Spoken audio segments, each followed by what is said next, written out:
Hello, Waldport. Today's date is January 28th, 2025. Today we will talk about the TikTok ban. We will also be talking about the fires in California. Lastly, we will interview some of you about how to deal with misinformation online. Waldport Weekly starts now!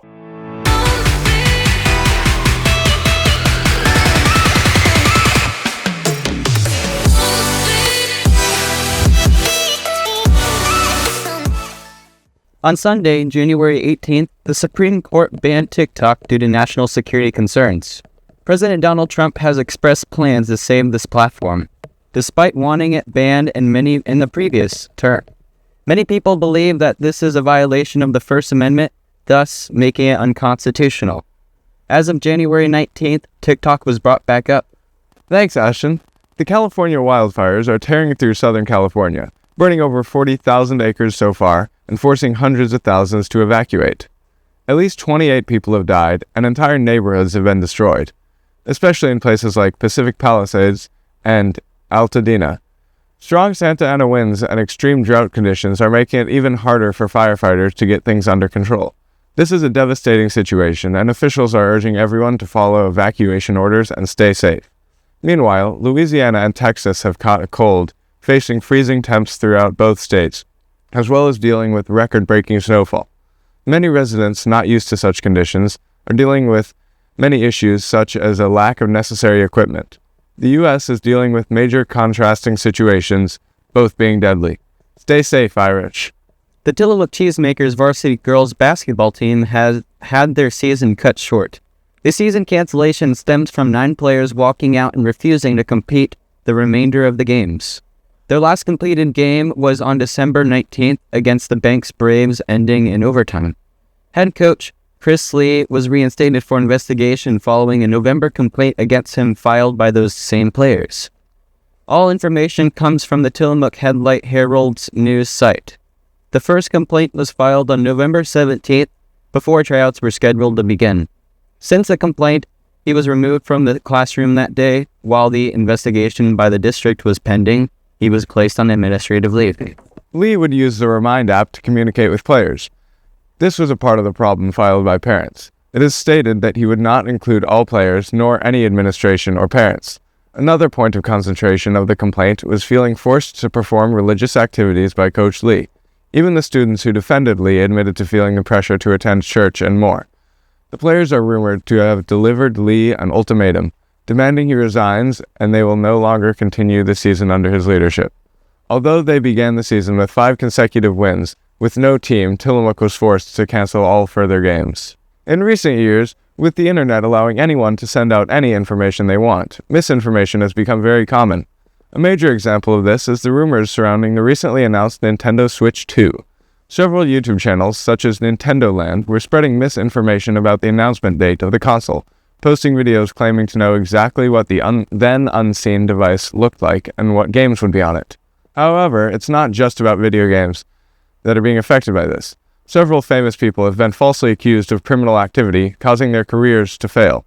We asked some of you about how misinformation has affected you and how to avoid it. Hi, my name's Ashton. I'm a reporter for the Waldport Weekly. What's your name?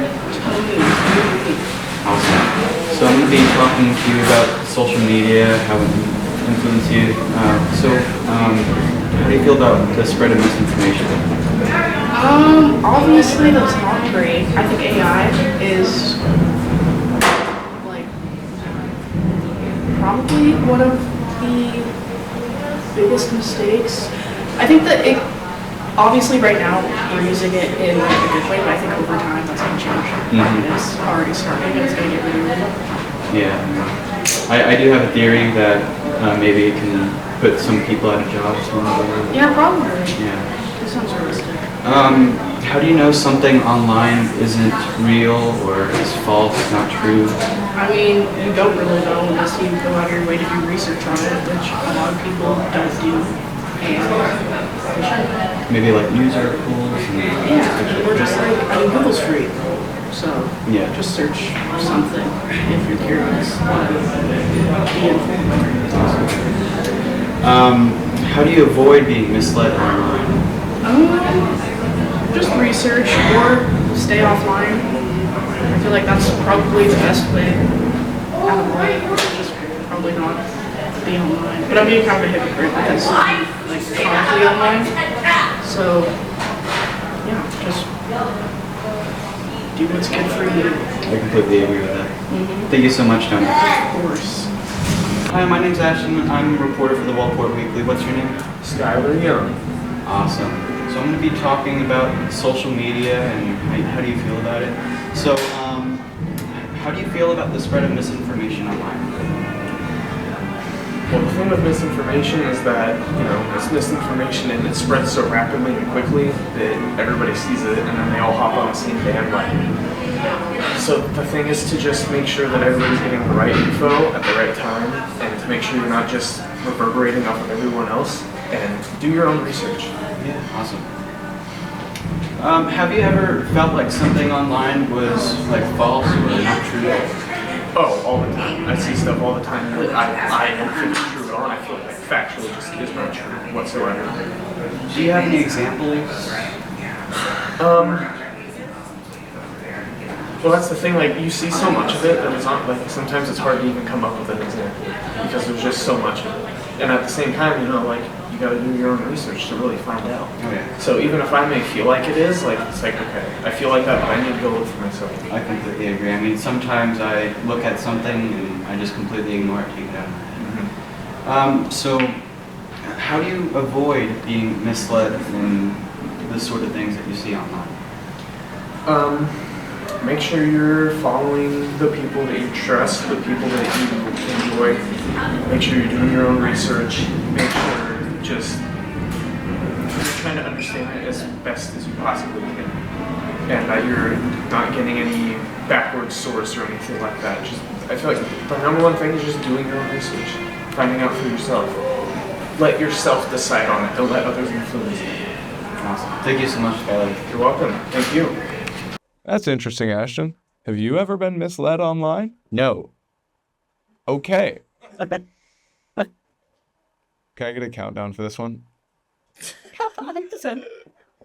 That's all we have today. Have a great day, Iris. Waldport Weekly signing off!